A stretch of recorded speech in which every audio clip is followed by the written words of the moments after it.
Amy and Christina, two moms who learned the hard way that there's a lot we wish we knew about pregnancy and parenting.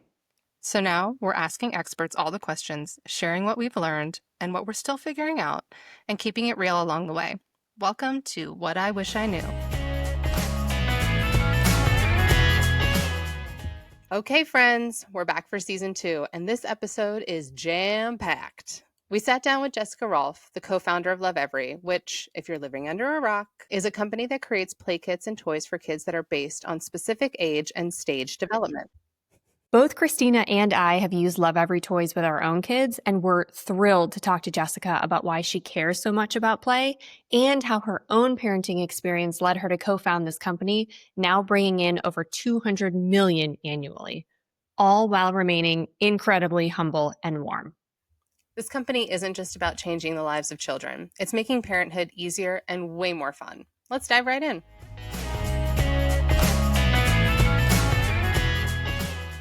Jessica, not to jump right into it, but like Lovevery has been so monumental in my second child. Like I cannot even tell you. It's in a way that I never thought I needed. But like my husband is obsessed with the little booklets that come on how to engage with your child.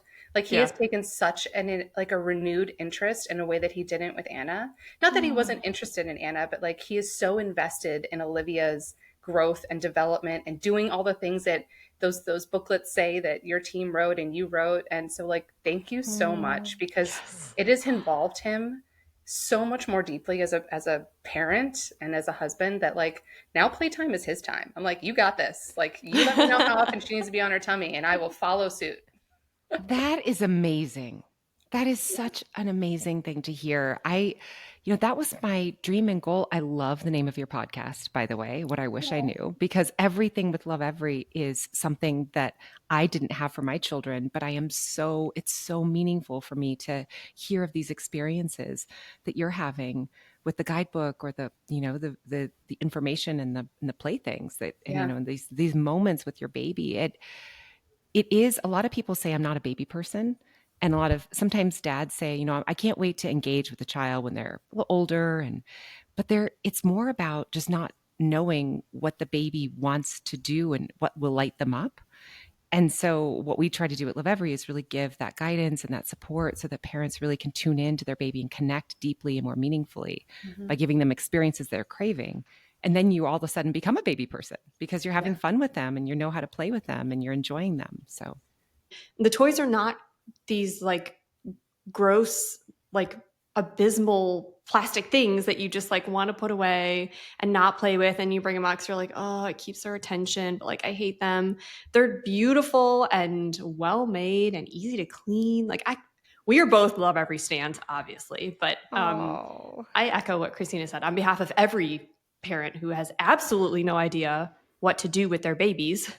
A heartfelt thank you, sincere thank you. And we are going to keep using those toys until they are on their last legs. And that is probably going to be a while. So they do last. And they also circle back. So isn't it so fun to see how they evolve and grow and how their interests and skills really build even as infants, as babies? Yeah. It's so amazing. Yes. We could do another podcast about the not sweet stages, but that's not inspiring. I know.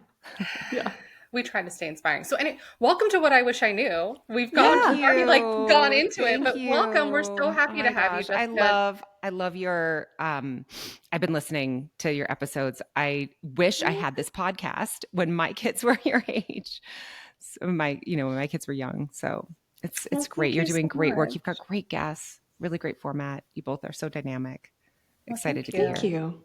That might make me cry. Like, it's true. It's true. It's such good advice.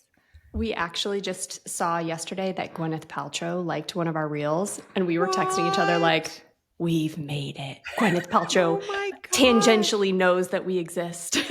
That is so cool. That's cool. Amazing. Yeah. Did you ever have any of those moments with Lovevery where you were like, oh my God, this person's talking about Lovevery? Like, I've made it. Yeah. I'm celebrating right now the fact that the two of you are telling me these stories. I run into somebody at the airport. I try to give them a free coupon, and they're like, oh, "I'm already a customer," and it's so amazing. Like, what? Wait, Oh, I don't know you, and we're not friends of friends of friends. You're already a customer. That's amazing. Yeah. It's really incredible. Yeah. So. Like I invented something that strangers use. Yeah. And my daughter's in one of the books, but you'll get in a little bit. And so when it's really fun when we're traveling and my husband and my daughter are in the books. And so sometimes they'll get recognized and it's so cute. They're like, that's really bee, cute. bee. It's so cute. So, can you tell us a little bit about how, being a parent yourself now for, well, how old is your oldest? 14 years? Is he Yes. 14? Yes. Yes. Like, how did that help you or motivate you to create Love Every? Yeah. So my first company was an organic baby food company. So I co-founded Happy Baby. And in that process, I felt like I really understood everything there was to know about organic nutrition. But I really didn't understand what was going on with my child's development. So I remember being on the floor with all these plastic, toys and flashing light toys. And we had this alphabet mat. And I was like, I'm going to just have a moment of connection. I'm going to play with my baby. And I remember watching my now 14-year-old pull himself up to one of those, those tabletop toys where there's all the stuff that happens on the top. And he pushed a button and I don't know, a cow popped out and music started playing and lights were flashing and all these things were happening. And I remember wondering what was going on with him and his development, but also I was wanting to connect with him. I mean, yes, it's great to have your child be entertained, but I was also looking to play with him. Mhm. And I knew the science on nutrition, but I did not know the science on early childhood development and brain development. And so I had gotten a doctoral thesis. This sounds really, really nerdy. So be willing to come with me here for a minute. I do love going to the science on things, but casually. But I went into this doctoral thesis and I gotten it from my birthing instructor, and it had all of these nerdy ways to engage with your child based on what their brain was craving by each stage. So look at these kind of micro development windows that were opening in a child's brain over time. And it went from birth to 18 months. And it did not talk about when they're rolling over. It did not talk about when they were going to even say their first word. It didn't have any of the sort of quote milestone information. It was actually just tuning in and what the child wanted from their environment. And what I didn't realize is I knew that, we hear the stories that there's all this brain development that's happening from birth to age 5. But what I didn't understand was that the environment that the baby's in and the experiences they have do make a difference in their future. And so this is not meant to be pressury or, stressful by any means, but I was thinking, well, why not kind of think about what their toys are and what they're experiencing during the day, because he spent a lot of time on that mat with all the plastic stuff around him, just kind of playing. And if he's deeply learning about this toy, that if I push this button, then this cow pops out, that's really interesting to him in the moment, but it isn't building the sort of network of associations that something as simple as a box with a sliding top where you have to move your arm laterally to discover the ball that's hidden is teaching a baby. So it's almost the simplicity where the toy doesn't do all the work. That is where the most brain development is happening. And so I started giving out this thesis to everybody I knew. It was like, if I had known you, Amy and Christina, at the time, I would have just been like, oh, you got to check this out. This is so cool. And I found that it really wasn't resonating with people because I'll give you a copy. Anybody Yes. can get a copy of this doctoral thesis.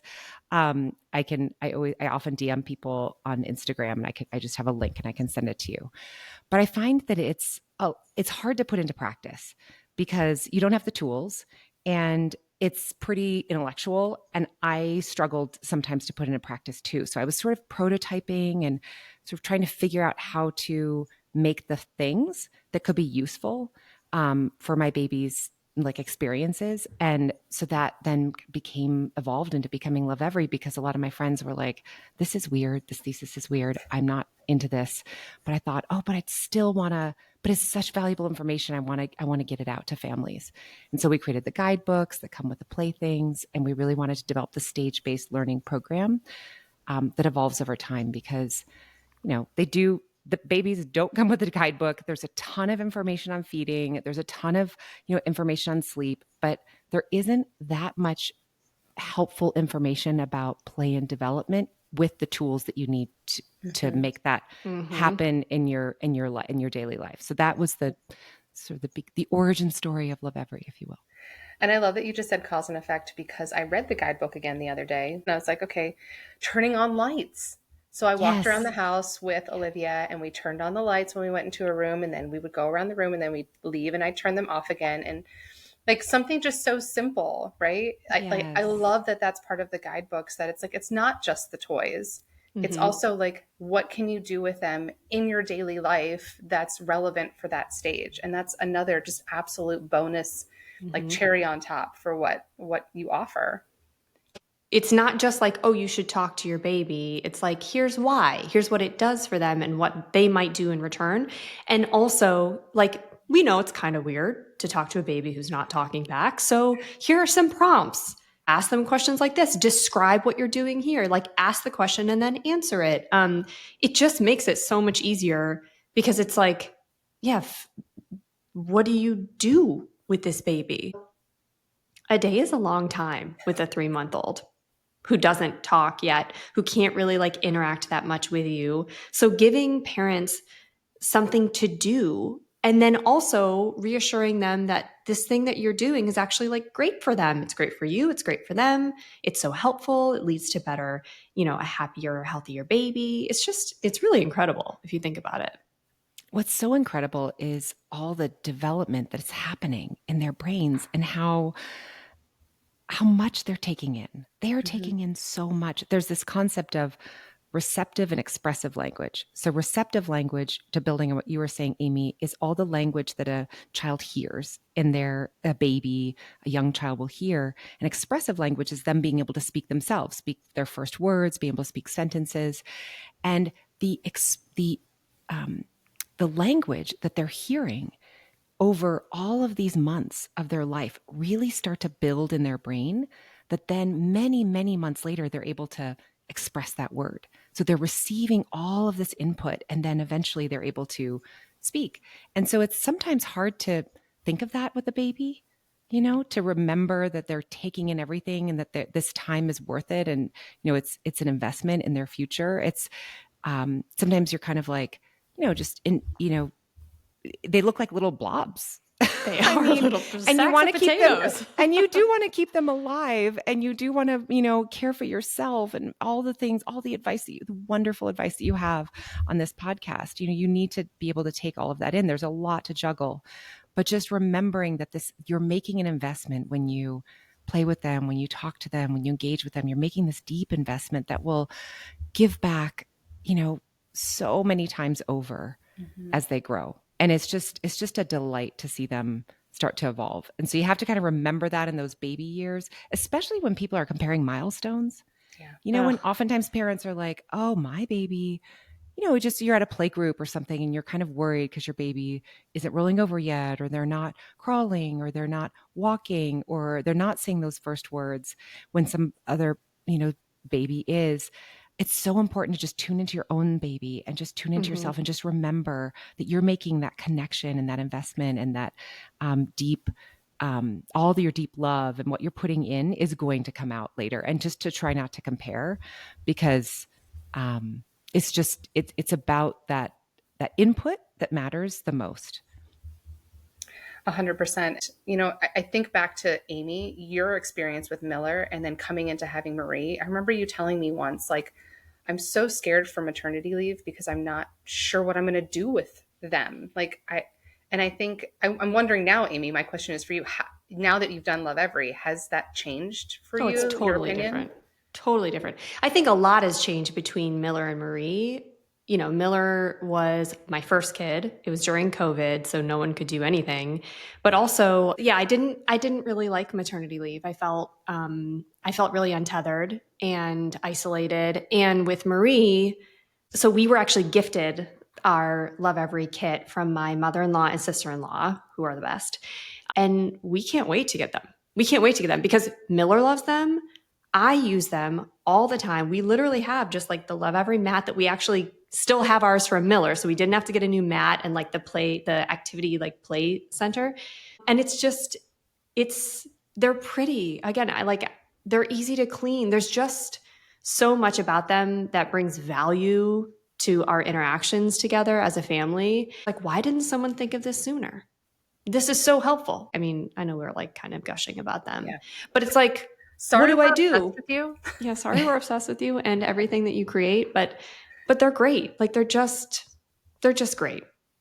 I'm so glad to hear that. One of the things that I learned in researching postpartum and the parenting experience is that one of the ways to actually help women in particular move out of kind of some postpartum depression or feeling down is to actually take an interest in your child's development. So this is studied that you actually feel more optimistic if you're interested in your child's development, if you have the tools, if you have the support to be able to understand what's happening with the baby. And I think that this is true with dads too, I will say. And because sleep and feeding, and there are so many things that are so hard, but play, that can be pretty easy if you have some support, and some ideas and some ways to engage. And, I loved Christine, what you said about taking your baby on a house tour. It's so fun. It's so simple. They love to just turn on and off the lights. And there's some very simple things you can do to engage with them that really can make you feel kind of calmer and more connected and better about that early parenting experience. So that is the goal of Lovevery, is to really help parents feel connected to their children and help them feel, like there's optimism in that early parenting experience when things can be so hard.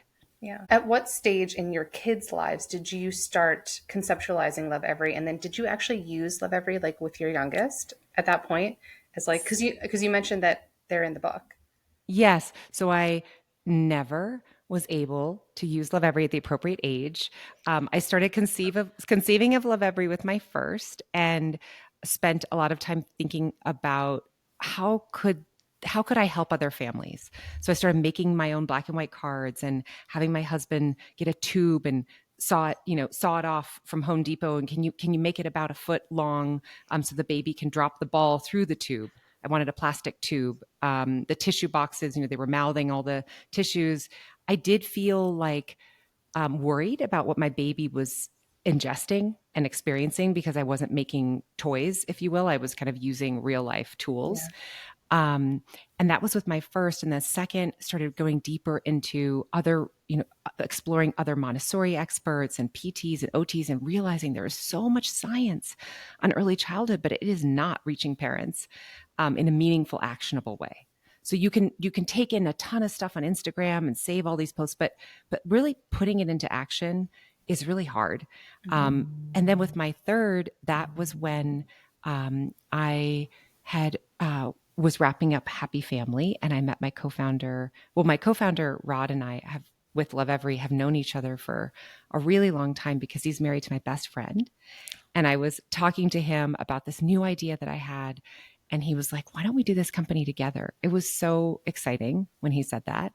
And so then we started working on testing prototypes, but we never caught up with B. So my youngest child is now 10. We just launched the reading skill set last year, and it went up to a third grade level, and she's in fourth grade. And every year of life that we would launch. But I did find that when we would launch the 3-year-old products and the 4-year-old products and the play kits and the 2-year-old products, that she was super engaged with the materials, because one misconception is that children kind of use up a toy and then they're done. But I think a lot of parents understand that children come back to learning, and they learn new things from playthings that they've had for a while often. So B did love the, and a little bit my middle child Thatcher did enjoy some of the playthings. We did use them, of course, as models, because I can't, we have all these adorable faces of emotions, but I did need a really sad child.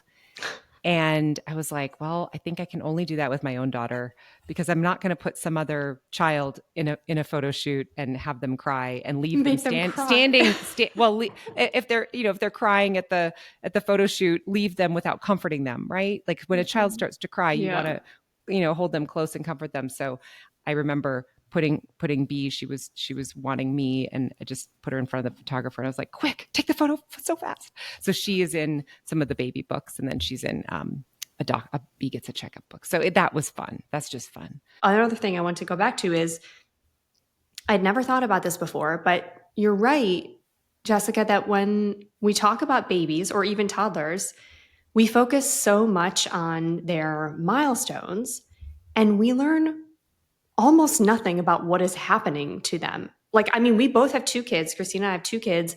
And I'm thinking about that now, like, yeah, it's kind of busted. Like, how come I know when Marie's supposed to be rolling or like supposed to be getting teeth, but I don't know when she's supposed to be like understanding a concept of something or like responding to her name in a certain way or like finding joy in being able to grab something smaller than, you know, this size.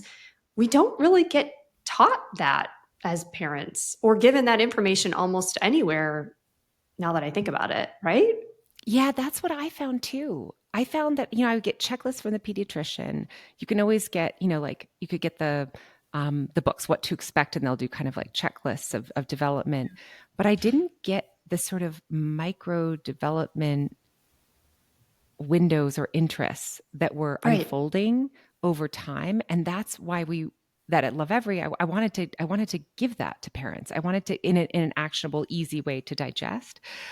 But there's a gap in those first 3 years of life, especially of what is happening. And thank you for the checklist, but I want to know more. How can I be a part of this? Because the real truth is that, again, we're about half our genetics and we're half our experiences, roughly. I mean, really hard to. But if you talk to a neuroscientist, they would say something like that. There is experience as part of it.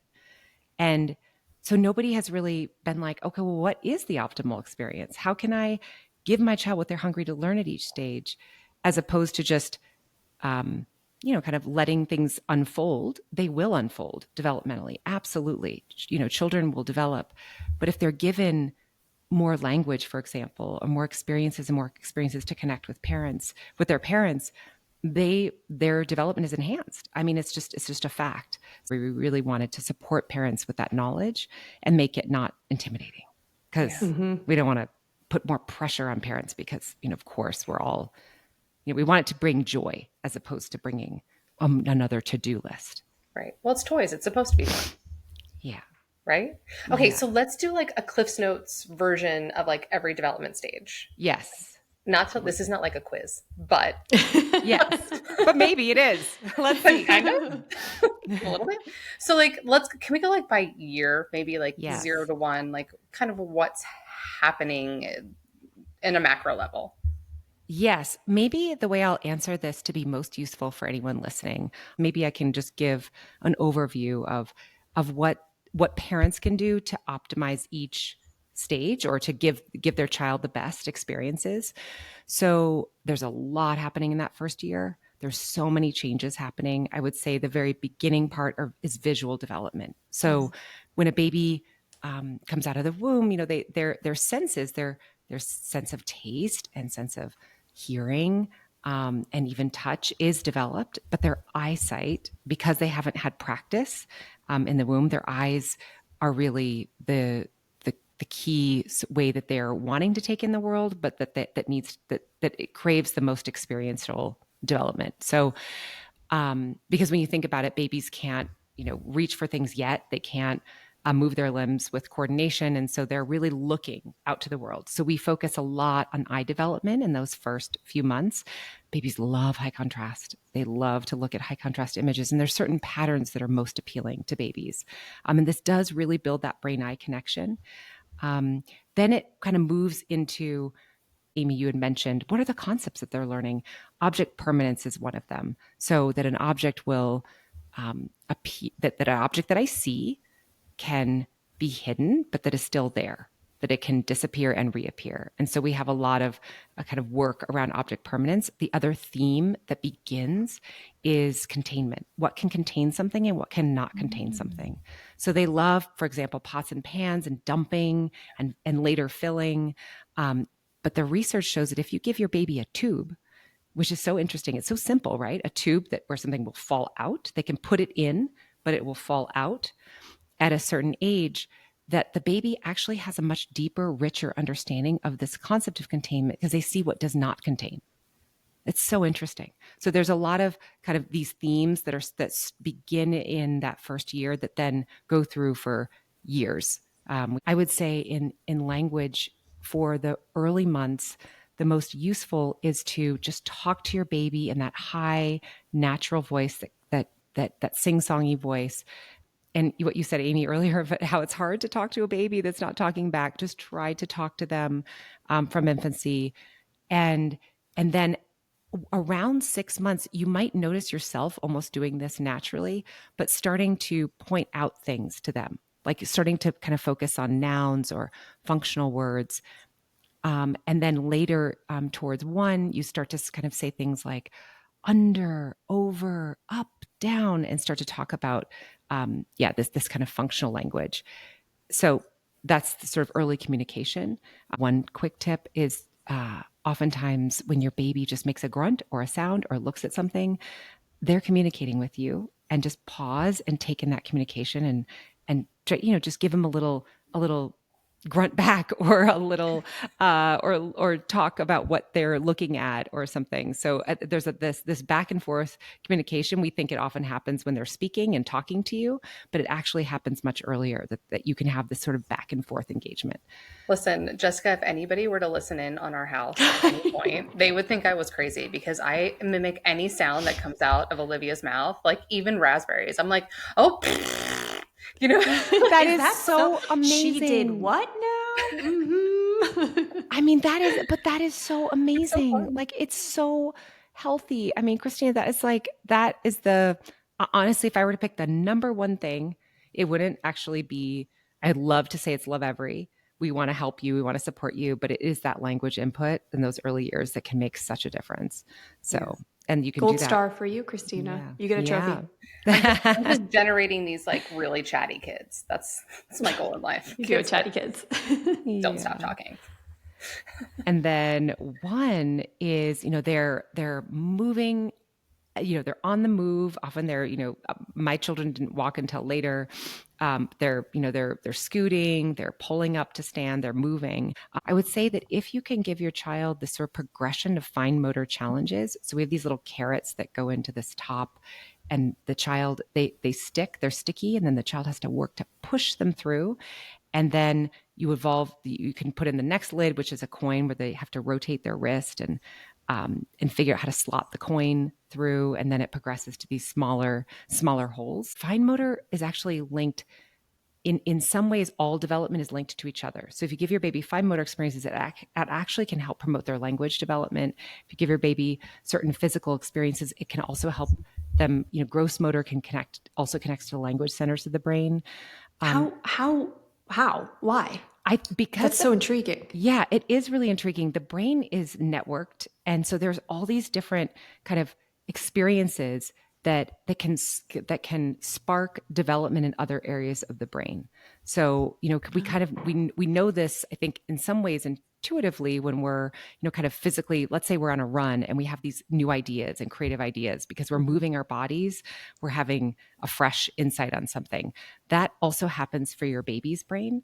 And so I think a lot of the things that we try to give families is, a holistic development approach, progression of puzzles that are challenging to a child. And we also have, books that are really useful they can actually start to understand empathy and emotion at 1. It's really amazing. We have this one book with this little boy who skins his knee at the park. This is the book I wanted for my children. I remember having Leland on my lap, my oldest, and thinking, okay, we're reading I Love You, Stinky Face, and we're reading all these cute illustrated books. They're great. But I also remember wishing that we had a real a book that with photorealistic images of a child literally just scraping his knee at the park. I was like, Leland would be transfixed because they're so interested in getting hurt and experiences that are a part of their world, like going down a slide at a park, that these universal experiences, they want to see those mirrored back to them. This is very much of a Montessori principle. You give your child real life before you give them fantasy. And so we have this book of Max called Max and Nana. And it's it's this little boy who's running and skins his knee. We did Photoshop some blood on. Oftentimes people wonder how we did this book. We used quite a bit of Photoshopping, and the crying image was when we first got to the set. He was the little boy was very cold, and he was told that he was he was going to be a sad child in the book. He was needing to be sad, and we always cast older children for younger books. And so we just got this really fast shot. We just put him on his belly, took the photo, and then we comforted him and then pretended like he got a boo-boo. Anyway, so you start to realize that your 1-year-old will turn to this page and they will linger on the page. Some children actually kind of cry alongside Max. Other children might have like a laughing response. So this empathy is starting to build in a 1-year-old's brain. It's incredible to see. You start to really understand them.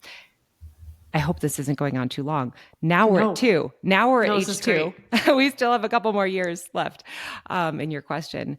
But at 2, there is a huge amount of intellectual development happening that parents often underestimate because they're 2. They're starting to talk. They want to explore.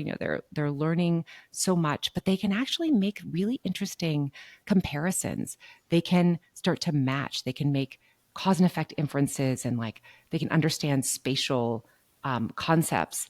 And so our 2-year-old year is also very much focused on what children are delighted by, which is they love to play with water, and so we have like a water element in every single one of the 2-year-old years. We have this we call it the super sustainable sink. It's recirculating water.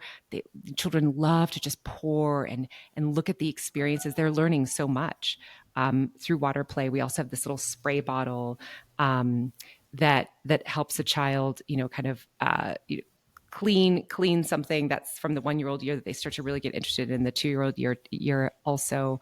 And we have all these kind of experiences and puzzles, and they can start to understand math and this concept of one-to-one correspondence. So there is a ton of development happening at 2 that parents, I think, are, the 2s are just, it might be my favorite age. If I was pinned down and forced to pick, I think it would be 2. You're so brave. Okay, they say the terrible 2s. I think it's really 3 when it starts to get. I agree with that, actually. Yeah. I agree with that. But 2-year-olds are actively trying to die all the time. I mean, they are. True. They take so much of your physical energy, which was tough for me, I think. I mean, I think they're delightful too, and every age really has gotten better. Yes. But 2 was tiring. Literally, I remember it is very tiring being at the lake with Anna, and because 2 was also when the throwing rocks into water was really popular. Yes. And I remember looking away for a hot second, and in that hot second, she had fallen and rolled into the lake. I was like, how? You know what I mean? Actively trying to die. Yeah. Well, I will admit I do. My husband is not on board with this, but if I could just orchestrate my life to be a foster parent someday and just always have a 2-year-old in my life, I would do it. I'm not kidding you. I really love to. Entertainment today. They're so cute. So if you look at the first kind of beginning of development at the beginning of 2 and then look at the end of 2, there's just incredible development that's happening.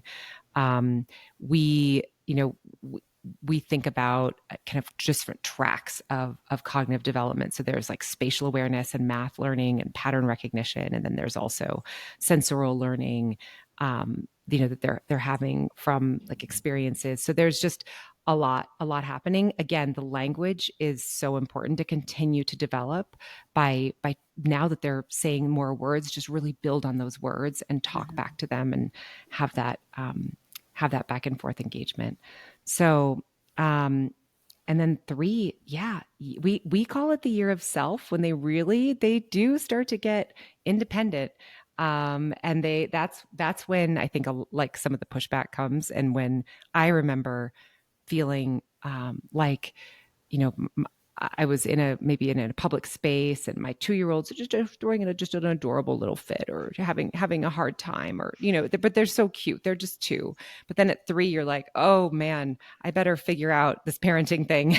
I better really start to understand what I'm doing around limit setting and loving limits, and being able to be thoughtful about how we're approaching their emotional development and my relationship with them. So we have a lot around emotional development in 3, and it's really, the year of the self. So I would say that there's a lot that's happening. One of the things that we've realized that I did not give my children was you can actually begin to give them early experiences around literacy and reading at 3. It's incredible. What does that look like? We partnered. It looks like letter sound recognition. So we oftentimes will sing the alphabet, and we'll understand. I can recognize my letters and my name. But if you start to teach them letter sounds, the sounds the letters make. So we have a letter sound puzzle, for example, that goes through the most common sounds of letters. They will then, that's sort of the beginning process of learning to read. Then they can start to later on be able to speak learn those sounds, start to blend very basic words. So we did launch a learn to read program called the Reading Skill Set that we recommend starting. You could start as early as 3, also can start at 4, all can start at 5. There's no need, but if you notice that your child is interested in these things, so they can start a little bit more of that, what we typically think of as academic. It's just sometimes they're just naturally interested in starting to learn and get that would be Miller. Exposure. That would be Amy's son Miller. I remember going to visit them around Christmas time and like holding him. How old was he when I came? Was he 3? Yeah, he was not yet 3. He was not yet 3, but identifying letters. And I was and Anna, my oldest, did not do that until like a year later. But Anna was so Miller is extremely academically minded. Like his brain is insane. But I also remember like around that same time, Christina, Anna was in a Montessori school.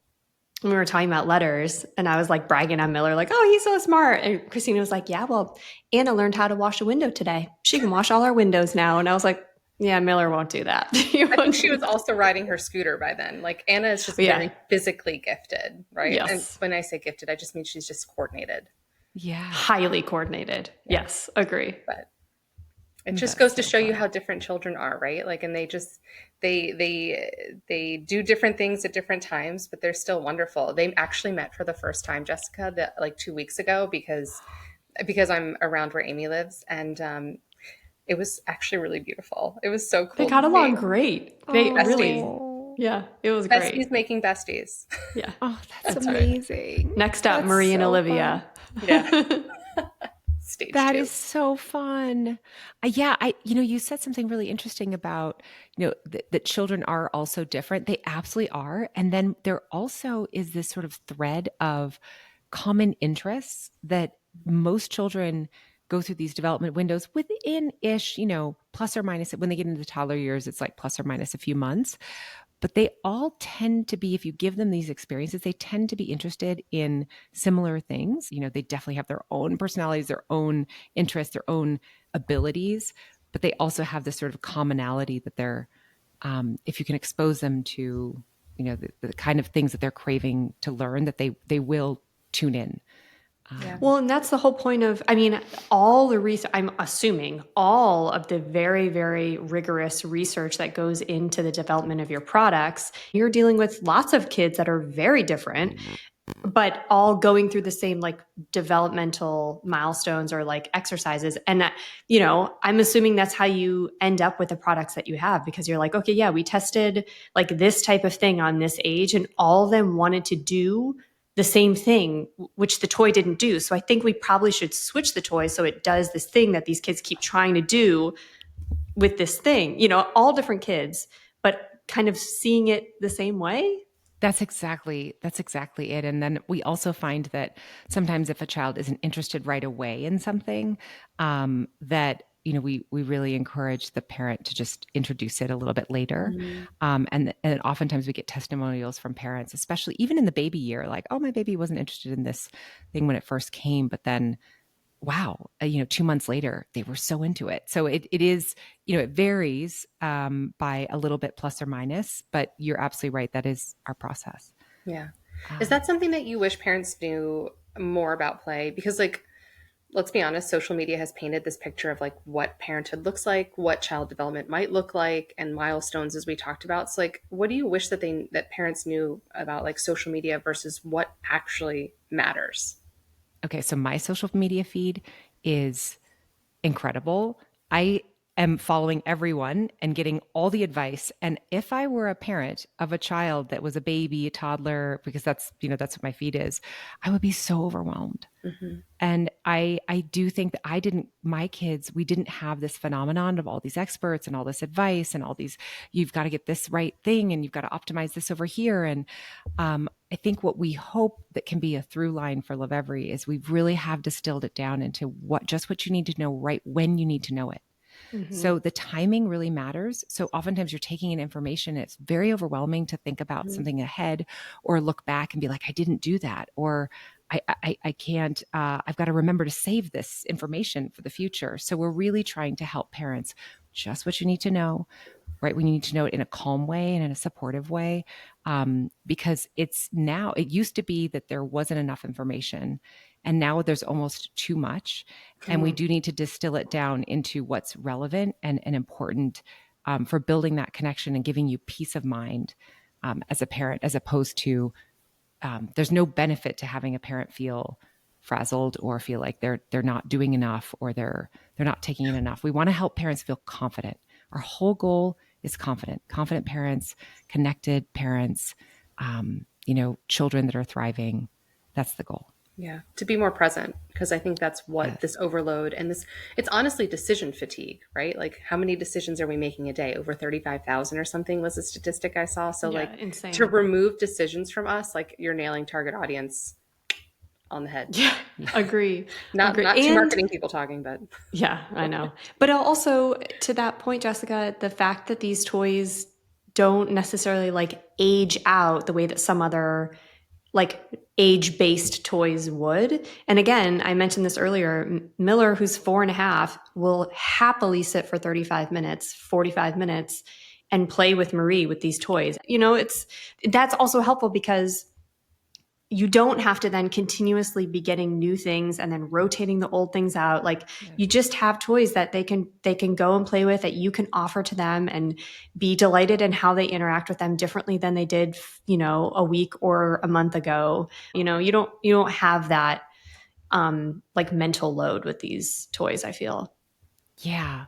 Yeah, I definitely think that I love the sibling play. I mean, they all do have their own experiences, but it is so nice with a younger sibling. And I oftentimes tell this to people with 3 children because it's hard to juggle the really investing in each one of your children and giving them those experiences when you have a second or a third or it's so helpful to have the guidance and then the playthings that are useful. It can really just make that older sibling feel so confident. yeah. Yeah, I I love want that. to touch on something you just said because you were talking about quality time with each of them. I want to hear your take on mythical balance. This unicorn that apparently exists. Like, how are you tackling quality time with each of your children and a demanding career? I mean, you're currently recording with us while you're on vacation. Thank you, by the way, Yes. Well, my for kids just doing went to a that. camp, so it's okay. Okay. But what's your take on balance for parents who have careers and kids? Yeah, it is such a good question. I would say that it's always easy to look at the other side of your situation and feel longing for what you don't have.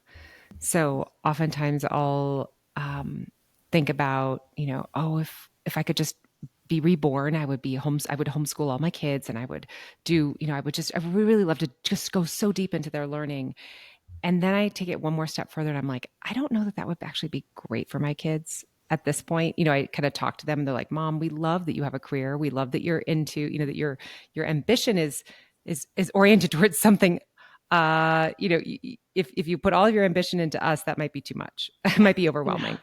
But I also think that it's really easy I hear this a lot. If you've got the opportunity to stay at home with your child, that you often feel like you're missing something, like you're going to lose an edge, you're going to miss out on an opportunity. And I just really think that it's so important I'm this far in, I have, my kids are much older than your kids. I'm older than both of you. And I just think it's thinking about trying to really be present and enjoy what you have. I do feel like I am able to be present with my children when I'm with them. And sometimes the travel gets hard. And there are times when I feel out of sync and I just need to, pare it back. Or there's times that I need to do more work because the business needs it, or I need to invest more time into something and I can't have time with the kids. But I think there is this sort of, if you can kind of really just tune in and appreciate the choices that you've made, I think that it can be a real gift to yourself, because it's so easy to look to the other side and think and long for something different than what you have. That grass is always greener concept. Oh, comparison is the thief of joy is one of my favorite sayings, but also so hard to apply to yourself, because it's so easy to just, like you said it so eloquent, long for something that's different than what you have. And I don't know, for me, it helps to think like I'm doing the best that I can. I'm doing a good job. I'm doing what feels right for me and my family. Even if sometimes short term it's hard, you miss bedtime, or you aren't as present because you had a stressful day or whatever you're feeling. But it's such a good perspective, that everyone feels that way. Yeah, truly. Okay, this is something we ask everybody that comes on because we are called What I Wish I Knew. So we're going to end with, can you tell us something that you wish you knew about parenting before you went into it? It's such a good question. I wish that I knew not to worry so much about all of the different behaviors. Let's just talk about, kind of like the stress that it is to parent, especially the hardest part for me is managing not emotions and not being empathetic, but managing limit setting.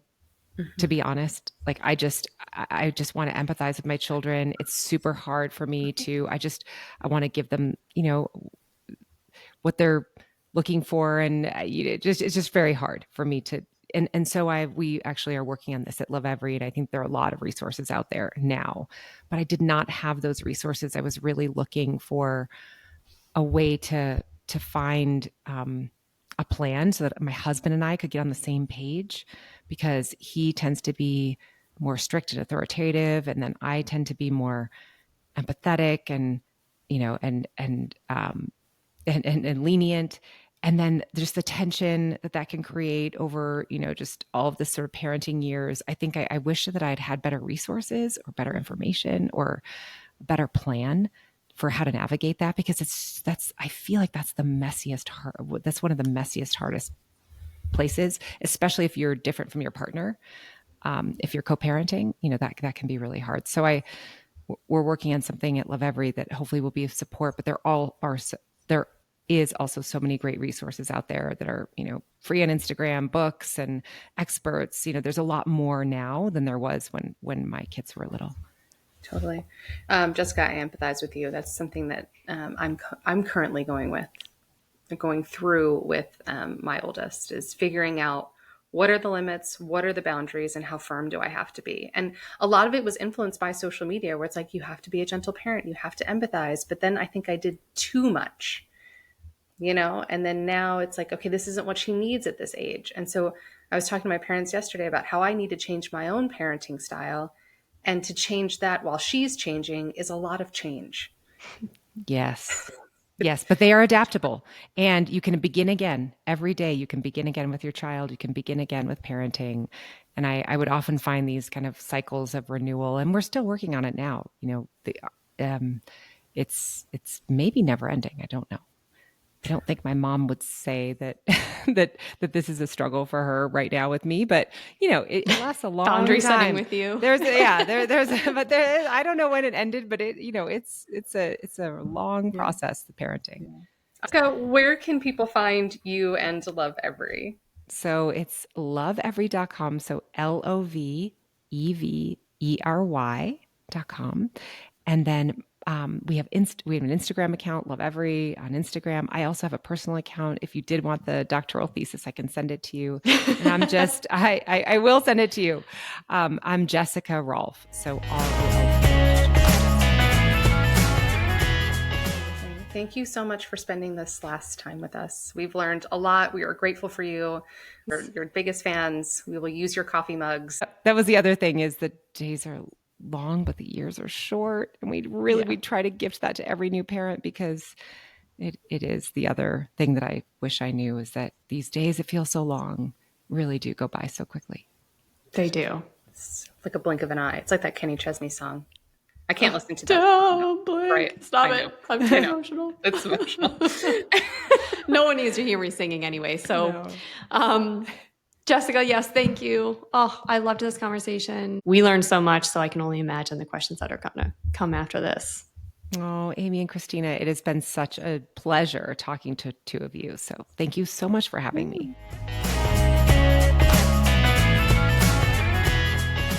If you found something helpful, insightful, or just plain reassuring in this episode, be sure to subscribe so you don't miss the next one. And if you have a moment, leaving a quick review helps more parents find us. We're also always looking for great guests, so if you know someone or that someone is you, please reach out. You can find us at whatiwishiknew_ or whatiwishiknew.life. Thanks for listening. And until next time, stay sane, stay calm, or at least fake it until bedtime.